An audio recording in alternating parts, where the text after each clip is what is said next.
అసలు బాప్టిజం అంటే అర్థం ఏంటి?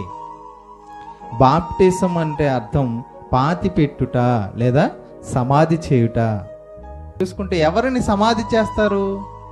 చనిపోయిన వారిని అలాగే ఉంచేస్తారా?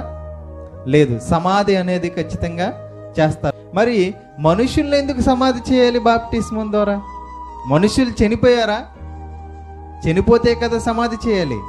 మరి ఎలా చనిపోయారు మనుషులు దేవుని దృష్టిలో?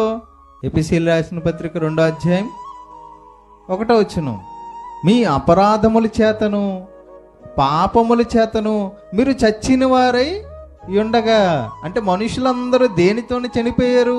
పాపముల చేత అపరాధముల చేత చనిపోయారు. ఇప్పుడు చనిపోయిన వారిని ఏం చేయాలి? సమాధి చేయాలి. అదే బాప్టిజం. సమాధి చేస్తేనే నూతనంగా జీవించే అవకాశం అనేది దేవుడు కల్పిస్తాడు.